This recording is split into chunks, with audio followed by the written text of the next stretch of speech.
You ever wonder how a brilliant idea from a research lab actually makes it out into the real world and becomes a company? Well, today we're going to dive into that exact journey, from a PhD in artificial intelligence all the way to a brand new financial startup. Let's get into it. I mean, think about it. That is a huge leap, right? It takes so much more than just being a technical genius. It requires a completely different way of thinking. So, how does a research scientist transform into a business founder? Let's break down how it happened.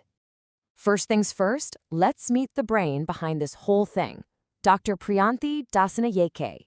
Before she was a founder, she was a seriously dedicated and highly skilled AI researcher. And to really get what her company does, you first have to understand where she's coming from, her expertise. So this gives you a little peek into her technical toolkit.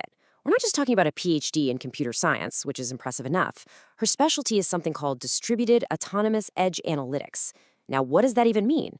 Well, in plain English, it's about making really powerful AI run on small devices like your phone, instead of on some giant server farm. She's got the coding chops, the hands-on experience.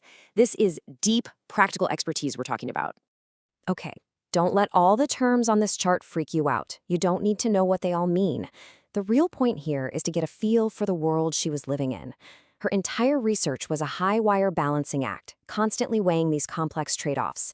How do you get an AI model to be super accurate without making it slow or draining a ton of battery?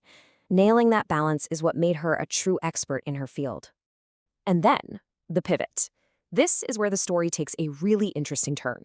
Dr. Dasanayake decides to take all that deep academic knowledge and apply it somewhere totally new, the world of business. This is that key moment where the researcher starts thinking like an entrepreneur. I love this slide because it just perfectly captures that massive shift.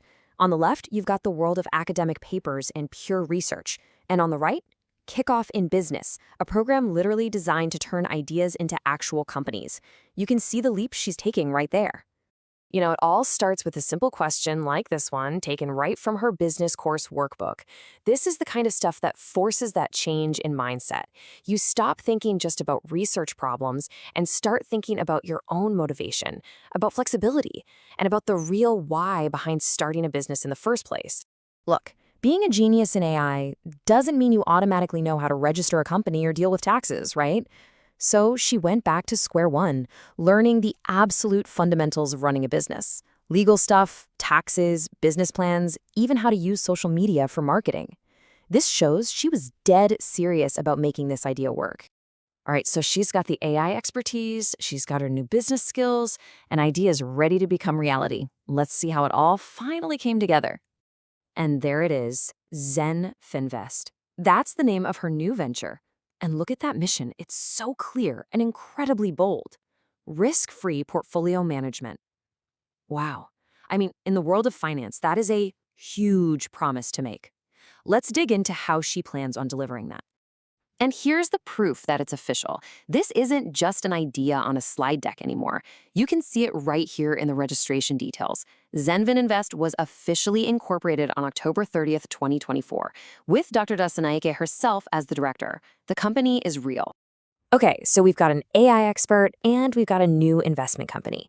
But how does that super specific high-level PhD research actually fuel the business? This is where we connect all the dots. And here it is, the aha moment. All that academic work on the left, the complex stuff like DEA and edge neural networks, that's the engine for what Zenfinvest is selling on the right, an unpredictability management AI. The theory has literally become the product, promising to deliver that risk-free portfolio management by eliminating market fluctuations. It's a direct line from the lab to your finances. So how is this supposed to work for an actual customer? Well, according to the plan, it's a 5-step process. You start by setting up your goals on their website or app. Then their AI gets to work finding the best portfolio for you. It sends you alerts for opportunities, and get this, it promises a progress chart that shows zero discrepancy between what was predicted and what actually happens. And if things go south, there's a safety net to automatically pull your funds out of the market. This quote from her business plan just gets right to the heart of it. The whole competitive advantage, the secret sauce, isn't just about offering better advice. It's the claim that their unique AI can literally eliminate unpredictability. That is an incredibly powerful claim, and it comes directly from her years of specialized research. But, having a groundbreaking idea and the tech to back it up, that's really only half the battle. When you step into the real world, especially the world of finance, you run into a whole different set of challenges. And as we're about to see, they are incredibly expensive. So any company that wants to manage investments in the UK has to get authorization from the Financial Conduct Authority, also known as the FCA. This is totally non-negotiable. It's there to protect consumers, but for a startup, it is a massive financial wall to climb. So what does that wall actually look like? Well, let's look at the numbers. First up, just to apply for the license, the fee can be as high as £25,000. And that's before you're even approved. But wait, there's more. On top of the application fee, the FCA requires firms to hold a minimum amount of money in the bank just to prove they're financially stable. And that number?